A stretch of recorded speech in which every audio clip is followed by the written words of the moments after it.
আল্লাহুম্মা সাল্লি আলা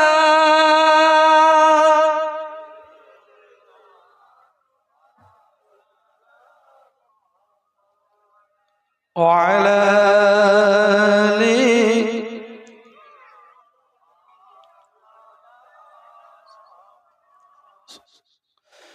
একদিন তোমারি নাম মসজিদে হবে এলান, একদিন তোমারি নাম মসজিদে হবে এলান। তৈরি থাকো, তৈরি রাখো, তৈরি থাকো, তৈরি রাখো, কবরের মাল সামান একদিন তোমারি নাম মসজিদে হবে এলান, একদিন তোমারি নাম মসজিদে হবে এলান। বন্ধু স্বজন আত্মীয় পরিজন পরিয়ে তোমার নূতন কাফন, বন্ধু স্বজন আত্মীয় পরিজন পরিয়ে তোমার নূতন কাফন নিয়ে যাবে ওই কবরেতে, থাকবে না কেউ আপন। একদিন তোমারি নাম মসজিদে হবে এলান, একদিন তোমারি নাম মসজিদে হবে এলান। তৈরি থাকো, তৈরি রাখো, তৈরি থাকো, তৈরি রাখো, কবরের মাল সামান একদিন তোমারি নাম মসজিদে হবে এলান। আল্লাহুম্মা সাল্লি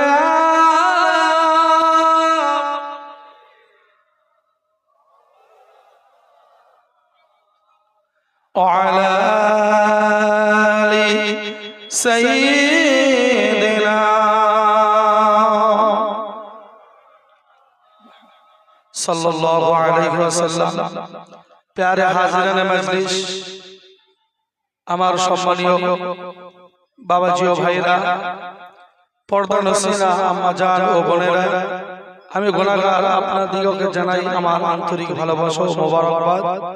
এখন আসুন আল্লাহ রাব্বুল ইজ্জাত আমাদিগকে একটা সুন্দরতম সবরে শ্রেণীর মজলিসে বসার তৌফিক দিয়েছেন।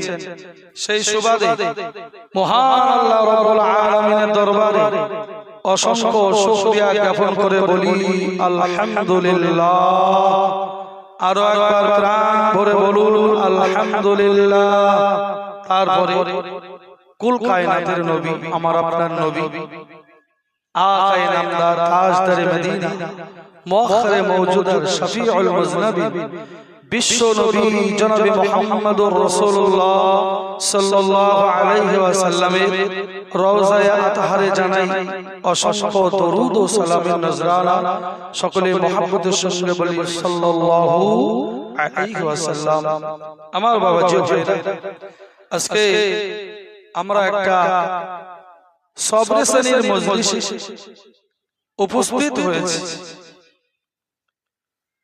যে মানুষটা আজ থেকে মনে হয় 4-5 দিন আগে আমাদের থেকে বিদায় নিয়ে চলে গেলেন, তিনি কিন্তু 6 দিন আগে আমার আপনার মতো একজন জীবিত মানুষ ছিলেন।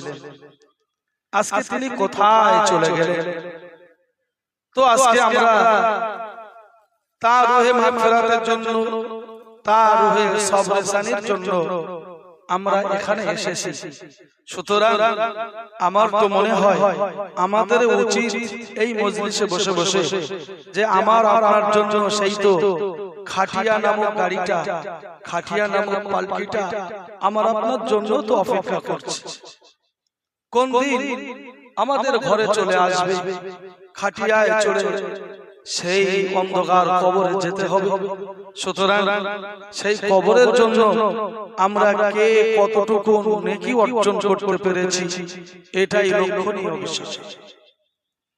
আল্লাহ পাক কোরআনে বলছেন, ইয়া আইয়ুহাল্লাযীনা আমানু তাকুল্লাহ ওয়াল তানজুর নাফসুম মা কদ্দামাত লিগাদিন ওয়াত্তাকুল্লাহ ইন্নাল্লাহা খাবীরুম বিমা তা'মালুন। আল্লাহ পাক বলছেন, ইয়া আইয়ুহাল্লাযীনা আমানু তাকুল্লাহ, হে ঈমানওয়ালারা তোমরা আমি আল্লাহ আমাকে ভয় করো। আর ওয়াল তানজুর নাফসুম মা কদ্দামাত লিগাদ, প্রত্যেকটা নফসের প্রত্যেক মানুষের উচিত তারা যেন এই চিন্তা ভাবনা করে যে আমি আমার আখিরাতের জীবনের জন্য কতটুকু নেকি কতটা ভালো কাজ করে আখিরাতের পুঁজি হিসাবে আমরা পাঠাতে পেরেছি। এই হিসাবটা এই চিন্তা ভাবনাটা করা প্রত্যেকটা নফসের এটা উচিত। আল্লাহর কোরআনের ঘোষণা। আল্লাহ পাক তারপরে বলেন, ওয়াত্তাকুল্লাহ, বান্দা তোমরা আমি আল্লাহ আমাকে ভয় করো। তারপরে আল্লাহ আবার বলছেন, ইন্নাল্লাহ খাবীরুম বিমা তা'মালুন। ও জওয়ানেরা, যুবকেরা, আল্লাহ কোরআন এই আয়াতের শেষ অংশে বললেন, বান্দা সাবধান হও, হুঁশিয়ার হয়ে যাও। ইন্নাল্লাহ, নিশ্চয় আল্লাহ, খাবীরুম বিমা তা'মালুন, তোমার জীবনের প্রত্যেকটা কাজের প্রত্যেকটা বিষয়ের খবর আমার আল্লাহ পাক সব রাখে। জোরে বলেন, আল্লাহর কাছ থেকে কেউ ফাঁকি দিতে পারবো না ভাই। আল্লাহ পাক অন্যত্র বললেন, ইন্নাল্লাহা সামিউম বাসীর, বান্দা আমি আল্লাহ সবকিছু শুনি এবং সবকিছু দেখি। যাব কোথায়? সেজন্য আমি বলবো, আজকে যার জন্য সব হাসানি করতে এসেছি, মাশাআল্লাহ, তিনি কিন্তু একজন ৫ ওয়াক্ত নামাজি ছিলেন। বলেন আলহামদুলিল্লাহ। তিনি একজন ৫ ওয়াক্ত নামাজি ছিলেন। আমরা হয়তো এর মধ্যে অনেকে আছি যে সেই র্যাঙ্কেও আমরা নেই, ঠিক কি না? অনেকে আমরা আছি, আমরা নামাজ পড়ি না, অথচ একজন কবরবাসীর জন্য সবরসানি করতে এসেছি। তাহলে কতটা আমাদের চিন্তা ভাবনা করা উচিত। আম্মাজান খাদিজাতুল কুবরা রাদিয়াল্লাহু তাআলা আনহা, আহা, আমার নবীকে বললেন, ইয়া রাসূলুল্লাহ, ইয়া হাবিবাল্লাহ, আমি খাদিজা, আমার কবরের বড় ভয় হয়, আমার কবরের বড় ভয় হয়। আম্মাজান খাদিজাতুল কুবরা রাদিয়াল্লাহু তাআলা আনহা আমার নবীকে বললেন, ইয়া রাসূলুল্লাহ, ইয়া হাবিবাল্লাহ, আমি খাদিজা, আমার শরীরের কন্ডিশনটা আমি বুঝতে পারছি, আমার শরীরের অবস্থা দেখে আমি খাদিজা, আমার মনে হচ্ছে আমি আর বেশি দিন বাঁচব না। ইয়া রাসূলুল্লাহ, ইয়া হাবিবাল্লাহ, আমি খাদিজা আপনার কাছে কিছু আবেদন করতে চাই। ইয়া রাসূলুল্লাহ, আপনি কি আমার আবেদনটা রাখবেন? আপনি কি আমার আবেদনটা রাখবেন? আল্লাহ নবী ওই সময় বলেছেন, ও খাদিজা, তুমি ইসলাম শরীয়তের জন্য তুমি তোমার জীবন যৌবন সবকিছুকে বিসর্জন দিয়ে দিয়েছো। খাদিজা, তুমি আবেদন রাখবেন, বলবে রাখবে আমার কাছে, আর আমি সেটা রাখবো না, সেটা তো হতে পারে না। ও খাদিজা, তোমার যা আবেদন, তোমার যা বলার, আমি রাসূলুল্লাহ, আমার সঙ্গে তুমি বলো। আম্মাজান খাদিজাতুল কুবরা ওই সময় বলেছিলেন, ইয়া রাসূলুল্লাহ ইয়া হাবিবাল্লাহ আমি খাদিজা আমার বড় কবরের ভয় লাগে আমার বড় কবরের চিন্তা হয় আমার বড় কবরের চিন্তা হয় কেন না আমি খাদিজা আমার শরীরটা ভালো না আমি খাদিজা হয়তো বেশি দিন আর আপনার খিদমত করতে পারবো না ইয়া রাসূলুল্লাহ ইয়া হাবিবাল্লাহ আমি খাদিজা ইন্তেকাল হয়ে যাওয়ার পরে আমি খাদিজা আমার কাফনের কাপড়টা আপনার জুব্বা মোবারক দিয়ে অথবা আপনার পাগড়ি মোবারক দিয়ে আমি খাদিজা আমার কাফনের কাপড়টা তৈরি করে দেবে ইয়া রাসূলুল্লাহ ইয়া হাবিবাল্লাহ আমার আন্তরিক আশা আপনার জুব্বা মোবারক দিয়ে যদি আমি খাদিজা আমার কাফন দেওয়া হয় আল্লাহ পাক আপনার জুব্বা মোবারকের বরকতে হয়তো আমি খাদিজা আমার কবরের আযাব মাফ করে দেবে ইয়া রাসূলুল্লাহ সেজন্য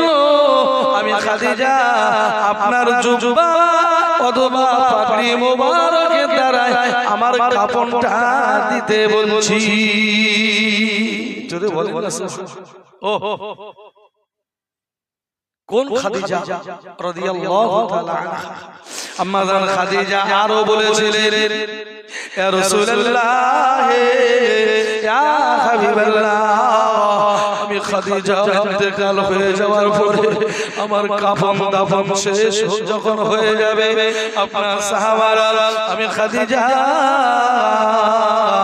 একদিন মোটো মাটি দিয়ে সবাই যখন চলে আসবে ইয়া রাসূলুল্লাহ আপনি কিন্তু চলে আসবেন না ইয়া রাসূলুল্লাহ ইয়া হাবিবাল্লাহ আপনি চলে আসবেন না আপনি মাটি দেওয়ার পরে আপনি একটু দাঁড়িয়ে যাবেন আমি খাদিজা আমার কবরে মুনকার নকির চলে আসবে ইয়া রাসূলুল্লাহ হাবিবাল্লাহ আমার কবরে মুনকার নকির সওয়াল জবাবের সময় দোয়া করবে আল্লাহ রাসূল বললেন খাদিজা খাদিজা তুমি কেঁদো না খাদিজা ও খাদিজা ও খাদিজাতুল কুবরা তুমি কেঁদো না খাদিজা কেন না তুমি ইসলাম শরীয়তের জন্য তোমার জীবন যৌবন অর্থ সম্পদ সব কিছু তুমি বিসর্জন দিয়েছো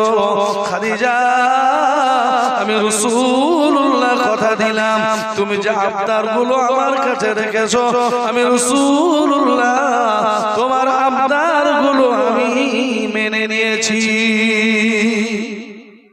আমার ভাইয়েরা আমার বাবাজিরা আমার বড় উদ্দেশ্য হলো এটাই খাদিজা রাদিয়াল্লাহু তাআলা আনহা কত উচ্চ চমৎকার মানুষ আমার নবী পাকের কাছে হযরতে জিবরাইল আমিন আলাইহিস সালাতু ওয়াস সালাম বসে আছে জিবরাইল আমিন আমার নবী পাকের কাছে বসে আছে এমন সময় আম্মা জান খাদিজাতুল কুবরা আমার নবীজির জন্য খাবার নিয়ে আসছেন জিবরাইল আমিন এই সময় বলেছিলেন ইয়া রাসূলুল্লাহ ইয়া হাবিবাল্লাহ ওই দেখো আপনার খাদিজা আপনার কাছে আসছে আমি জিবরাইল আমি আর আপনার কাছে থাকবো না যেহেতু আপনার খাদিজা আসছে ইয়া রাসূলুল্লাহ ইয়া হাবিবাল্লাহ তবে আমি জিবরাইল যাওয়ার সময় একটা কথা বলে যাই আপনার খাদিজার আমালের উপরে স্বয়ং আল্লাহ সন্তুষ্ট হয়ে আমার আল্লাহ পাক স্বয়ং খাদিজাকে সালাম পাঠিয়েছে আরো জোরে বলেন সুবহানাল্লাহ ও জওয়ানেরা যুবকেরা জিবরাইল আমিন আলাইহিস সালাম আরো বলেছিলেন ইয়া রাসূলুল্লাহ ইয়া হাবিবাল্লাহ এই সঙ্গে আমি জিবরাইল আপনার বিবি খাদিজাকে সালাম দিলাম জোরে বলেন না সুবহানাল্লাহ যে খাদিজাকে আল্লাহ সালাম দিয়েছে জিবরাইল আমিন আলাইহিস সালাম দিয়েছে যে খাদিজাতুল কুবরা রাদিয়াল্লাহু তাআলা আনহা আমার নবীর কাছে আবদার করছে, ইয়া রাসূলুল্লাহ, কবরের বড় ভয় লাগছে, কবরের বড় ভয় লাগছে, আপনার জামাটা দিয়ে আমার কাফন করবেন যাতে করে কবরের আযাব আল্লাহ maaf করে দেন। জোরে বলেন না সুবহানাল্লাহ। আমরা কোথায় আছি ভাই? আমরা কোথায় আছি?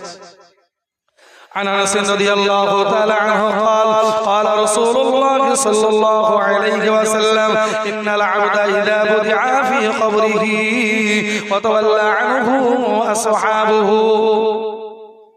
হযরত আনাস রাদিয়াল্লাহু তাআলা আনহু হাদিসটা বর্ণনা করে বলছেন, এই হাদিসটা আছে বুখারী শরীফে এবং মুসলিম শরীফে। এই হাদিসটা আনাস রাদিয়াল্লাহু তাআলা আনহু হুজুর বলছেন, قال رسول الله صلى الله عليه وسلم, আল্লাহ নবী বলেছেন, ইন্নাল আবদা ইযা বুদিআ ফি কবরিহি,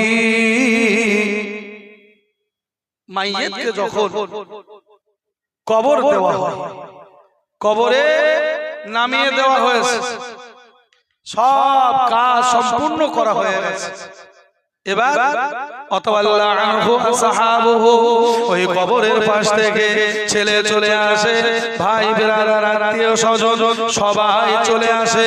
অতওয়াল্লা আনহু আসহাবুহু ইন্নাহু লা ইয়াসমাউ কুরআনি আলাইহিম, কত দূর তারা চলে আসে, তারা এত দূর পর্যন্ত চলে আসে, যত দূরে আসলে ওই পায়ের চটির পায়ের জুতার আওয়াজটা কবরবাসী শুনতে পায়। তাহলে বেশি দূরে নয়, ঠিক তো নাকি? লা ইয়াসমাউ কুরআনি আলাইহিম, এতটা দূরে আসে এই কবরের যারা মাটি দিয়েছে, যে ওনারা যে হাঁটলে পায়ের চটির যে শব্দ হয়, ওই চটির শব্দটা কবরবাসী শুনতে পায়। জোরে বলেন না সুবহানাল্লাহ। এর দ্বারা একটা দলিল আপনারা নেন, যেহেতু বুখারী শরীফের হাদিস, মুসলিম শরীফের হাদিস, আল্লাহ নবী বলছেন কবর কার থেকে, কবর যেখানে দেওয়া হয়েছে ওর থেকে এত দূরে চলে আসে, যত দূরে আসলে মানুষের হাঁটার চটির পায়ের চটির যে শব্দ, ওই শব্দ কবরবাসী শুনতে পায়। তার মানে হলো কবরবাসী যখন কবরে যায়, ও মরা গরু হয় না, বরং আল্লাহর ইচ্ছায় উনি আবার জীবিত হয়ে যায়। জোরে বলেন সুবহানাল্লাহ। অনেক হারামখোর এরকম আছে না, মূর্খ পণ্ডিত, যে মরে গেছে শেষ হয়ে গেছে, বলে তো বলে না, বলে মরা গরুর গালে ঘাস দিয়ে কি হবে, কিন্তু আল্লাহর নবী বলছেন, আর হাদিসটা বুখারী শরীফের মধ্যে এসেছে, যে পায়ে যে চটি, ওই চটির শব্দ কবরবাসী শুনতে পায়।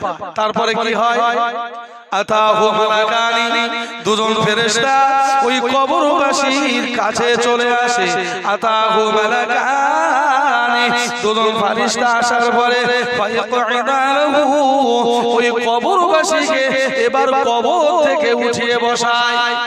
জোরে বলেন না সুবহানাল্লাহ। এ ভাই, মরা মানুষের উঠিয়ে বসালে শুনতে পাবে? আল্লাহ নবী বললেন আতাহু মালাকানি ফায়াকুলানি, ওই দুজন ফেরেশতা এবার বলে, কি বলে, মা কুনতা তাকুনু ফি হাযা রাজুল মুহাম্মাদিন সাল্লাল্লাহু আলাইহি ওয়াসাল্লাম, এ কবরবাসী তুমি বলো মুহাম্মদ সাল্লাল্লাহু, কবরবাসী কোন কোন বর্ণনায় এসেছে আমার নবীর ছবিটা দেখানো হয়, বলেন না সুবহানাল্লাহ। আমার নবী পাকের ছবিটা দেখিয়ে বলা হয় মা কুনতা তাকুলু ফি হাযা রাজুল, এই কবরবাসী তুমি বলো এই ব্যক্তি সম্পর্কে তোমার ধারণা কি? ব্যক্তিকে যদি দুনিয়ায় মহব্বত না করি, তাহলে কবরে চেনা যাবে বলে মনে হয়? এটা বাস্তবতার বাইরে নাকি? যার সঙ্গে মহব্বত থাকবে, আগে থেকে পরিচয় থাকবে, তাকেই তো দেখা মাত্রই চেনা সম্ভব। কিন্তু যার সঙ্গে পরিচয় নেই, কিছুই নেই, খাতির নেই, মহব্বত নেই, তাকে দেখে কি চেনা যাবে নাকি? কঠিন। আল্লাহ নবী বলছেন ফাল মুমিনু ফায়াকুলু আশহাদু আন্নাহু লা ইলাহা, আশহাদু আন্নাহু আবদুল্লাহি ওয়া রাসূলুহু। ও জওয়ানেরা, যুবকেরা, ও নওজওয়ান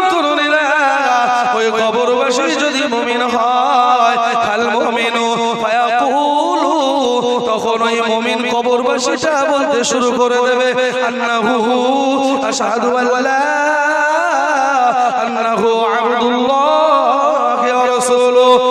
ও ফেরেশতারা, ইনি অন্য কেউ নন, ইনি হলেন আল্লাহর বান্দা এবং আল্লাহর রাসূল। জোরে বলেন না সুবহানাল্লাহ। শর্ত হলো ফাল মুমিন, মুমিন যদি হয়। কবরবাসী যখন এরকম সাক্ষীটা দেবে, একবার ভাবেন দিন ভাই, এখানে বসে বসে আমরা একবার ভাবি, আমি ইন্তেকাল হয়ে গেছি, আমার লাশটা কবরের মধ্যে নামিয়ে দেওয়া হয়েছে, আমাকে আপনাকে প্রশ্ন করা হচ্ছে, একদিন সেখানে যেতে হবে, প্রশ্ন হবে, আমাকে আপনাকে প্রশ্ন করা হচ্ছে। আহা, এই যে পরীক্ষা শুরু হয়ে গেল, এই পরীক্ষা যে শুরু হয়ে গেল, মনে করেন আমার হচ্ছে, কি জবাব দেব সেদিন? আল্লাহ নবী হাদিস পাকের মধ্যে জানাচ্ছেন, এই বান্দাটা যখন উত্তর দিয়ে দেবে, জবাব দিয়ে দেবে আশহাদু আন্নাহু আবদুল্লাহ ওয়া রাসূলুহু, ইনি হলেন আল্লাহর বান্দা এবং আল্লাহর রাসূল, এরকম সাক্ষ্য দেওয়ার সঙ্গে সঙ্গে ওই কবরের মধ্যে যে সমস্ত ফেরেশতারা আসবেন, ওনারা ওই সময় বলবেন উনজুর ইলা মাকআদিকা মিনান নার। কবরবাসী শুনে রেখে দাও, জেনে রেখে দাও, একবার দেখো দেখো, উনজুর ইলা মাকআদিকা মিনান নার। আল্লাহ পাক তোমার যে স্থান, তোমার যে মাকাম, তোমার যে জায়গাটা জাহান্নামের মধ্যে নির্ধারণ করে রেখেছিল, উনজুর ইলা মাকআদিকা মিনান নার। কবরবাসী তোমার সেই জাহান্নামের জায়গাটা একবার দেখো। কবরবাসী দেখার সঙ্গে সঙ্গে চিৎকার মেরে কেঁদে উঠবে, আল্লাহ কি হবে আমায়, এ তো জাহান্নামের আগুন দাউ দাউ দাউ দাউ করে জ্বলছে। আল্লাহ এখন যদি আমার জাহান্নাম হয়ে যায়, আমার যদি জাহান্নাম হয়ে যায়, আমি জাহান্নামের আযাব সহ্য করতে পারবো না, জাহান্নামের কষ্ট সহ্য করতে পারবো না। ফেরেশতারা জাহান্নামের ওই মাকামটা, জাহান্নামের ওই স্থানটা দেখাবে, কবরবাসী ওই সময় কাঁদবে উনজুর ইলা মাকআদিকা মিনান নার। জাহান্নামের ওই দৃশ্য দেখে ব্যাকুল জারজার হয়ে কান্নাকাটি করবে। এবার ফেরেশতা সুসংবাদ দিতে লাগবে, ফেরেশতা এবার বলবে কদ আবদালাকাল্লাহু বিহি মাকআদাম মিনাল জান্নাহ।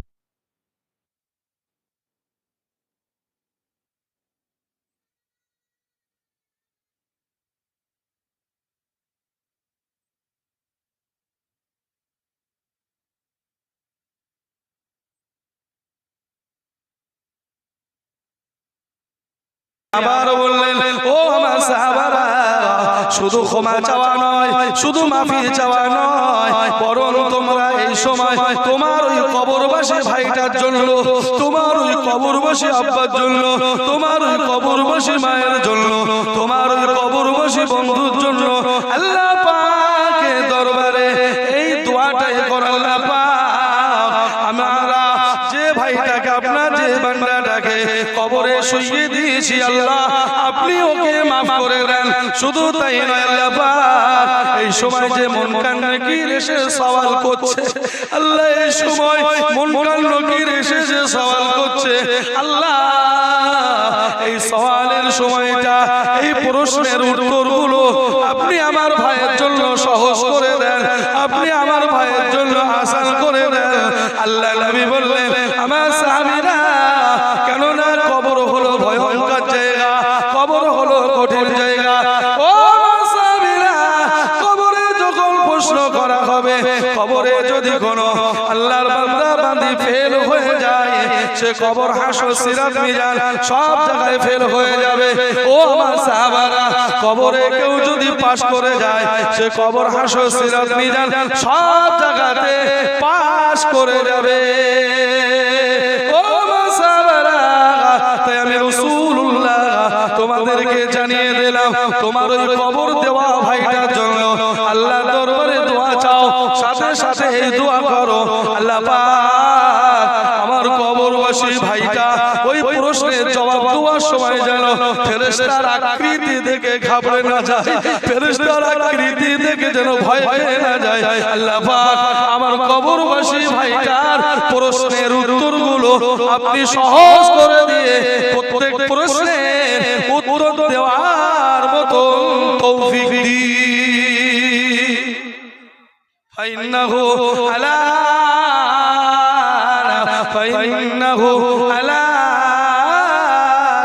اسألوا কেননা তোমার ওই কবরবাসী ভাইটার এখন প্রশ্ন করা হচ্ছে। তাহলে কবর দেওয়ার পর আমরা তো ছুটে পালিয়ে যাই। আল্লাহ নবীর আমার কবর দেওয়ার পরে রাসূলুল্লাহ দাঁড়িয়েছে, আল্লাহ দরবারে সাহাবীদেরকে বললেন আস্তাগফিরু লিআখিকুম। এখানে বলা হয়েছে কুম, অর্থাৎ তোমরা ইস্তিগফার করো তোমার ওই কবর দেওয়া ভাইটার জন্য। জোরে বলেন না সুবহানাল্লাহ। আর এখন বলছে মরিয়ে গেছে, হয়ে গেছে, মরা গরুর গালে ঘাস দিলে হয়? আমার ভাইয়েরা, আল্লাহ নবী আরো জানিয়েছে মানুষকে যখন কবর দেওয়া হয়, মানুষকে যখন কবর দেওয়া হয়, মাল মাইয়িতু ফিল কবরি ইল্লা কাল গরিকিল মুতাগাওয়িসি ইয়ানতাজিরু দা'ওয়াতান তানহাতুহু মিন আবিন আও আখিন আও আম্মিন আও সাদীকিন আও কামা ক্বালা আলাইহিস সালাতু ওয়াস সালাম। আমার বাবাজি ও ভাইয়েরা, আল্লাহ নবী কবরের দৃশ্যটা একটু ব্যক্ত করেছেন। প্যারা নবী আমার জানিয়েছেন কবরবাসী মানে মাইয়িতকে যখন কবর দেওয়া হয়, ওর কবরের অবস্থাটা একটা ডুবন্ত মানুষের মতো অসহায় হয়ে যায়। কঠিন অবস্থা, যে মানুষটা ডুবে যায় তার অবস্থা কত করুণ বলেন। একবার ডুবে একবার ভাসে, একবার ডুবে একবার ভাসে, আর জীবিত মানুষদের দিকে যেন চিৎকার বলতে থাকেন, কে আছো, কে আছো, আমাদেরকে বাঁচাও, কে আছো, আমাকে বাঁচাও, আমি ডুবে গেলাম, আমি শেষ হয়ে গেলাম, আমি মরে গেলাম, আমাকে বাঁচাও, আমাকে বাঁচাও। আল্লাহ নবী জানিয়েছে যে ব্যক্তিকে খবর দেওয়া হয় ওই ব্যক্তিটা ওই ডুবন্ত মানুষের মতো অসহায় হয়ে যায়। কবরবাসী সেও কিন্তু কবর থেকে বলতে থাকে ইয়ানতাজিরু দা'ওয়াতান তালহাকুহু মিন আবিন আও উম্মিন আও আখিন আও সাদীকিন। ও আমার আব্বা জান, ও আমার আম্মা জান, ও আমার ভাইরা, ও আমার বন্ধু বান্ধবেরা, তোমরা কে আছো, কে আছো, তোমরা কে আছো, কে আছো, ইয়ানতাজিরু দা'ওয়াতান, আমাদের জন্য একটু দোয়া করো, আমাদের জন্য একটু সবরসানি করো, আমাদের জন্য আল্লাহর দরবারে একটু ক্ষমা ভিক্ষা চাও, কারণ আমরা কঠিন জায়গায় পৌঁছে গিয়েছি, আমাদের সাহায্য করার মতো কেউ নাই, আমাদের সহযোগিতা করার মতো কেউ নাই। আল্লাহ নবী হাদিস পাকের মধ্যে বললেন কবরবাসীরা যারা ইন্তাজিরু দা'ওয়াতান একটু দুআর অপেক্ষায় বসে থাকে, প্যারা নবী আমার জানিয়েছেন এই জীবিত মানুষগুলো যখন সবরসানির মজলিস করে, সে যে কোনো পদ্ধতিতে হোক না কেন, এই সওয়াবগুলো আল্লাহর ফেরেশতারা নিয়ে যখন ওই কবরবাসীগুলো রুহে রুহে রুহে রুহে পৌঁছে দেয়, রুহে রুহে পৌঁছে দেয়, ওই সওয়াবগুলো পাওয়ার পরে কবরবাসীরা এত বেশি খুশি হয়ে যায়। আল্লাহ নবী জানিয়েছে এই পৃথিবী একটা মানুষের নামে লিখে দিলে ওই মানুষটা যত খুশি হয়, কবরবাসী রুহে তখন সওয়াব পৌঁছে যায়, ওই কবরবাসীটা এই ব্যক্তি থেকে অনেক গুণে বেশি খুশি হয়। আরো জোরে বলেন সুবহান। আমার ভাইরা, আজকে যার বা যাদের রুহে সবরসানি মাগফিরাতের উদ্দেশ্যে এসেছে, আল্লাহ তাদের জীবনের গুনাহগুলো মাফ করেন। খাস করে আমার শ্রদ্ধেয় তোজাম্মেল সাহেব, তিনি ইন্তেকাল হয়ে গিয়েছে, আল্লাহ তার জীবনের গুনাহগুলো মাফ করে দেন, সাথে সাথে তার কবরটা নূরুন আলা নূর করে দেন। সকলে বলি আমিন। ওয়া আখিরু দাওয়ানা আনিল হামদুলিল্লাহি রাব্বিল আলামিন। এখন আসুন একটু আসসালাম পড়ি ইয়া নবী।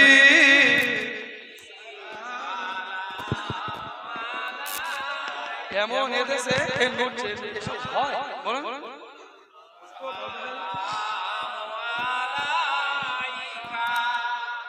ইয়া হাবিব সালাম আলাইকা সালাম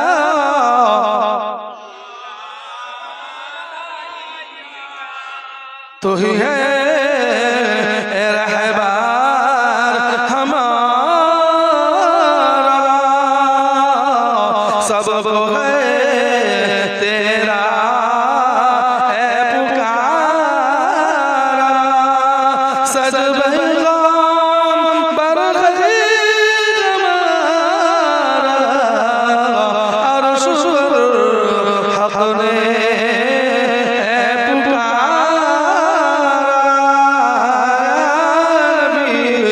सलाम अलैका या रसूल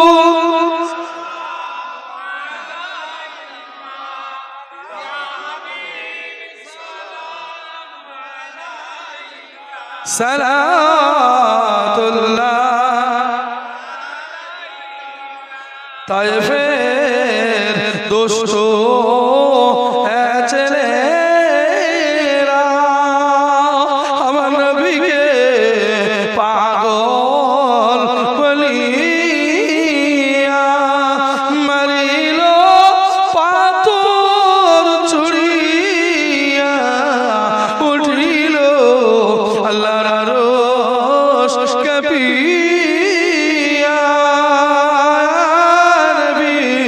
سلام عليك يا رسول سلام عليك يا حبيب سلام صلاة الله عليك شكرا وشكرا يا رب صل وسلم دائما ابدا على نبيك خير خلقه بغير मेरे दरूद और सलाम पर गुजीदा नबी पर अपने मदम बलगल उला बि कमालिही कशफत दुजा बिजमालिही हसनत जमी खिसालिही सल्लु अलैहि व आलिहि সাল্লাল্লাহু আলাইহি ওয়াসাল্লাম। এখন আসুন আমরা কম বেশি সবাই গুনাহগার, মালিকের দরবারে একবার তওবা করি। আউযু বিল্লাহি মিনাশ শাইতানির রাজীম, বিসমিল্লাহির রহমানির রহিম। আয় আল্লাহ তাআলা, আমি আমার বিগত জীবন